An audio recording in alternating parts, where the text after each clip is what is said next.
Kumba Anouma, directrice du programme IEP Éducation et Emploi.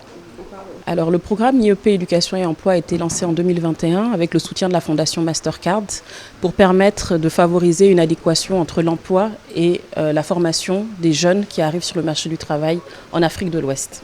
Aujourd'hui, au niveau d'IEP Éducation et Emploi, nous avons comme objectif de soutenir, grâce à du financement et de l'appui et de l'accompagnement technique, des acteurs de l'écosystème éducatif, de l'enseignement supérieur et de la formation professionnelle pour permettre justement à des jeunes qui sont issus de milieux sociaux professionnels défavorisés de pouvoir avoir accès à une éducation qui est inclusive et qui est une éducation de qualité.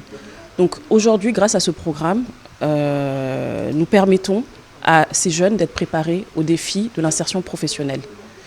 Grâce à notre accompagnement, nous leur permettons d'avoir accès à des formations de qualité, également d'être préparés à être soit salariés ou nous leur donnons tous les outils pour pouvoir être les entrepreneurs de demain. Alors, le constat qu'on a fait, c'est qu'il y a encore beaucoup à faire. On sait que nos États font énormément de choses pour les politiques d'insertion professionnelle, mais on se rend compte qu'aujourd'hui, le secteur privé se positionne comme un acteur incontournable pour pouvoir soutenir et venir en tant qu'acteur complémentaire des initiatives du secteur public pour pouvoir avoir des avancées sur les thématiques de l'insertion professionnelle des jeunes et de l'éducation. Au niveau d'IEP Éducation et Emploi, nous avons pu soutenir près de 40 entrepreneurs du système éducatif en Afrique de l'Ouest, notamment au Sénégal, en Côte d'Ivoire et au Ghana. Et grâce à toutes les visites que nous avons pu faire sur ce terrain, nous nous sommes rendus compte que l'impact y est. Il y a énormément d'entrepreneurs, d'acteurs qui s'investissent énormément pour l'éducation des jeunes, pour leur insertion professionnelle. Mais il y a encore beaucoup de défis à relever, notamment pour l'accès à l'éducation et à l'emploi de ces jeunes filles. Ce sont souvent les plus marginalisées et il faut que nous mettions tous ensemble les actions qui permettront à ces jeunes filles de relever les défis, que ce soit des défis culturels, des défis socio-économiques. Ce sont, lorsqu'il y a des décisions à prendre pour l'accès à l'éducation, ce sont toujours les filles qui vont faire les frais de ces décisions. Donc il faut encore que nous continuions les efforts qui ont été amorcés par le programme. Insa Dramé, je suis le directeur du CAIF, le Centre d'appui à l'initiative féminine. Alors on a eu l'honneur de travailler avec IP2E qui nous ont accompagnés sur ce projet. Ça fait quelques années déjà. On a travaillé sur plusieurs thématiques. On a travaillé sur les équipements. Par exemple, à l'école, ce qu'ils ont eu à faire, c'est nous aider sur la sécurité. Donc, peut-être dire que nous formons dans les industries créatives. On a 2 filières, dans la restauration et dans la mode. Et par exemple, dans la restauration, on a eu à refaire toutes nos cuisines, enterrer les conduites de gaz, sortir les bonbonnes de gaz à l'extérieur de l'école. Et ça a favorisé la création d'un environnement sûr, quoi. Voilà. L'autre chose aussi, c'est que nous, on forme beaucoup de femmes à l'école.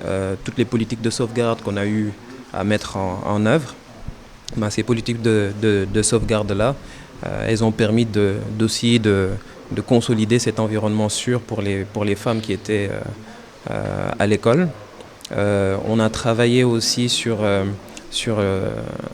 l'insertion des élèves avec un prestataire qui s'appelle 60 dB, 60 décibels.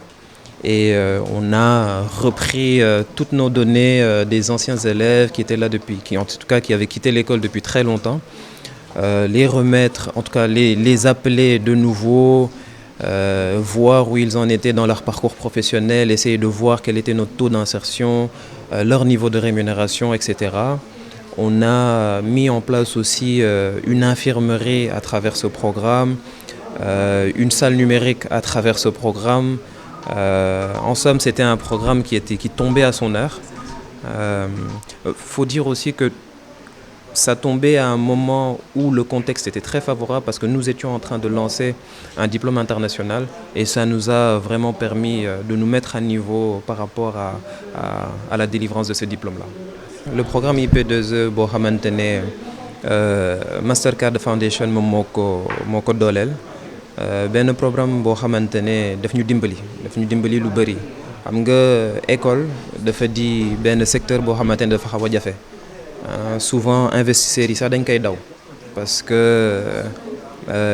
da ngay dugal xaalis bu bari mais liy génn du tolloog yow li ngay dugal looloo tax souvent on parle de capital patient da ngay soxla xaalis boo xamante ne du yàxamti IP2E nag loolu la indi xaalis boo xamante ne yàxamtiwul woon ñu dugal ko pour yokk qualité yokk vraiment de la qualité ci enseignement yu ñu doon délivrer yokk aussi sécurité ci environnement bu ñuy délivrer formation yooyu ñu créer aussi li mel ni infirmerie ñun suñu école dañu bëri ay jigéen yi dañu soxla yenn services médicaux yi ba pare du sori bu nga ko tegee daanaka daf ñu xaw a jaaxal sax parce que tellement services yi dañ ko doon utiliser ba finalement suñu professeurs yi sax dañ ko doon utiliser donc loolu nga xam ne que vraiment besoin la woon lu population école bi doon laaj la woon léegi